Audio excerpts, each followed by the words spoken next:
Terima kasih Anda masih bersama kami dalam Berita Bandung, dan bagi Anda yang baru saja bergabung, kami hadirkan kembali 3 berita utama kami hari ini. Kementerian Perhubungan menyatakan bus yang kecelakaan di Jalan Raya Panumbangan Ciamis, perusahaan operatornya belum memiliki izin dan bus masih terdaftar pada pemilik sebelumnya. Sebagian peternak nekat berjualan meski pasar hewan Tanjung Sari Sumedang ditutup akibat temuan penyakit mulut dan kuku. Serunya berakrobat melayang di udara dalam terowongan angin terbesar di Indonesia.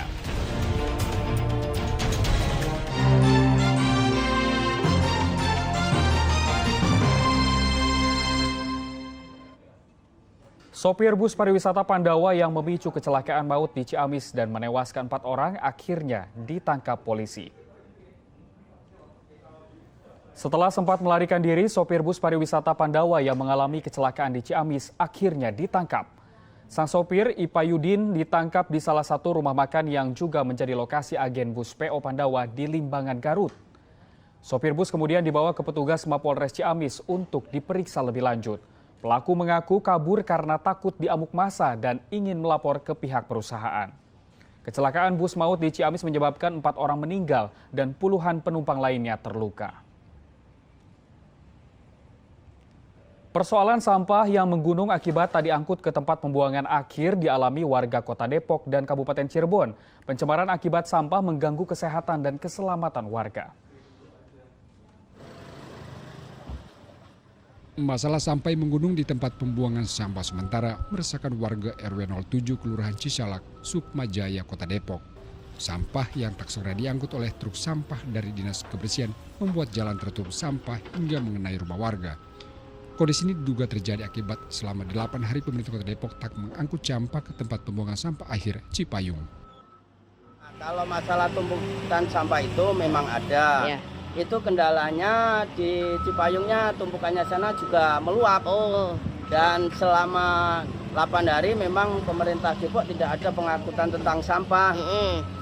Terus mengenai armada, Kota Depok juga kurang armadanya. Jadi tumpukan sampah yang menggunung di sepanjang 150 meter jalan penghubung 4 desa di Mertapada Kulon, Kecamatan Astana Japura, Kabupaten Cirebon menghambat aktivitas warga. Warga terpaksa memanjat dan menggunakan jalan kereta yang berbahaya. Kedudukannya banyak, Pak.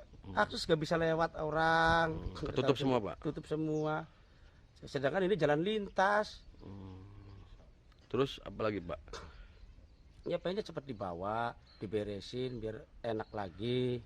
Ada efek ke masyarakat, Pak? Ya ada, gatal-gatal. Kondisi ini sudah terjadi setahun terakhir tanpa penanganan berarti dari pemerintah Kabupaten Cirebon. Pencemaran akibat sampah bahkan menyebabkan air resapan di rumah-rumah warga juga menghitam terlebih usai diguyur hujan. Banyak sekali. Apa yang mereka keluhkan, Pak? Yang mereka keluhkan ya baunya ini, Mas. Tawang sering. Warga berharap Pemkab Cirebon segera menangani persoalan sampah. Nahyudi dan Maruli Habibi melaporkan dari Kota Depok dan Kabupaten Cirebon. Meski pemerintah Kabupaten Sumedang telah menutup sementara pasar hewan Tanjung Sari imbas temuan belasan sapi positif penyakit mulut dan kuku, peternak nekat tetap berjualan di lapangan yang tak jauh dari pasar hewan.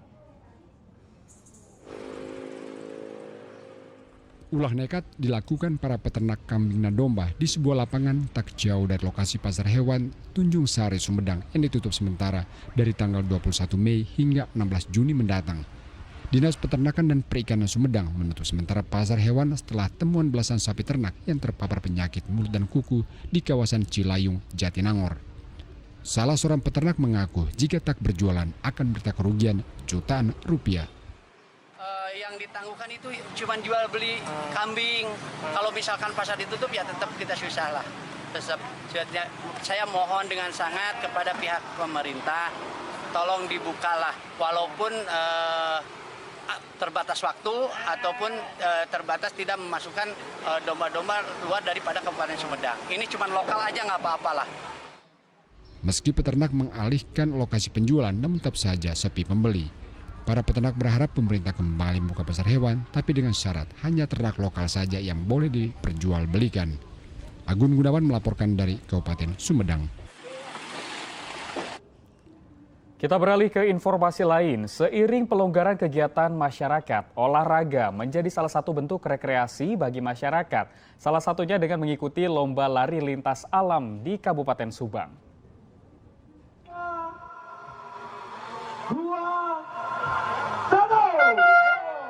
Lomba lari lintas alam Sariater Jambore Trail Run 2022 yang menempuh rute di wilayah Ciater, Subang dengan jarak 17 km untuk kelas profesional, 8 km untuk pemula, dan 4,5 km untuk keluarga diikuti oleh peserta dari berbagai daerah. Bagi peserta, daya tarik lomba lari lintas alam adalah kesempatan untuk berolahraga sambil menikmati panorama alam yang menakjubkan. Senang sekali ya, karena untuk pertama kali lagi bisa lari. Dan kebetulan ini kan sifatnya di alam terbuka, jadi tanpa masker, cuacanya cerah, jadi asik banget. Dari sama mana? Keluarga lagi. Saya seorang Bandung tapi tinggal di Jakarta, jadi sengaja ke sini untuk bisa ikutan. Tadi rutenya gimana, Pak? Rutenya oke, dipersiapkan dengan baik oleh panitia. Jadi walaupun trail run tapi dari segi keamanannya oke. Beda dari lari yang lain apa nih, Pak? Bedanya ya karena kita lari di kontur jalan yang naik turun ya. Terus juga lihat pemandangannya juga bagus. Jadi banyak spot-spot yang bagus juga nih di sekitar Sariater sini. Lomba lari lintas alam sengaja diselenggarakan untuk kembali menarik wisatawan berkunjung ke wilayah Ciater, Subang. Diharapkan karena kami nanti insya Allah setiap tahun rutin setiap tahun mengadakan event seperti ini sehingga diharapkan badan kita fresh, semangat terus, artinya keluar dari pandemi yang kemarin yang meluluh lantakan semuanya dan kita bangkit lagi dengan olahraga seperti ini. Sebagai olahraga rekreasi, lari lintas alam berpotensi menarik lebih banyak wisatawan ke sejumlah objek wisata unggulan di Kabupaten Subang. Jenal Arifin melaporkan dari Kabupaten Subang. Bila selama ini atraksi akrobat para penerjun payung harus dilakukan dengan meloncat dari pesawat udara, olahraga akrobat terjun payung alias skydiving kini juga bisa dilakukan di darat. Bagaimana keseruannya? Kita lihat laporan berikut ini.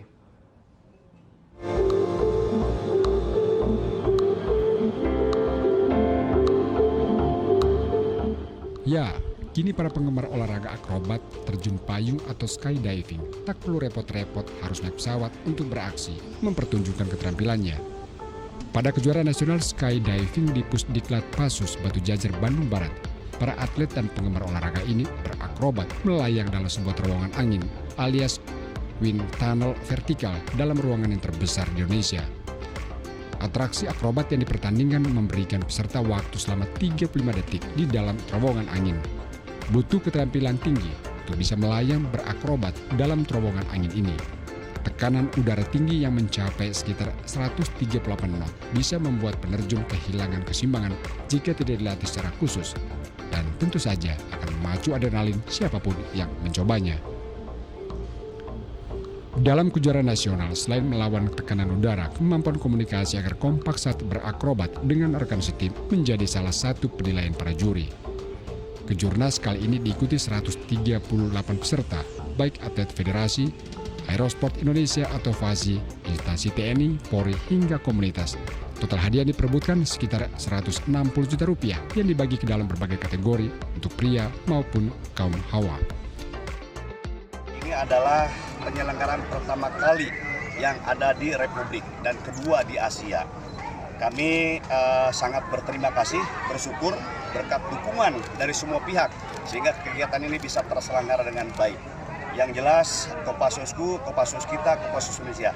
Kami memiliki tempat, kami memiliki sarana bisa digunakan oleh siapapun untuk meningkatkan kemampuan dalam rangka meningkatkan kemampuan peterjun-peterjun yang ada di Republik. Kejurnas Skydiving 2022 berlangsung Jumat hingga Minggu 22 Mei. Kompetisi skydiving dalam ruangan ini baru pertama kali digelar di tanah air dan yang kedua di Asia.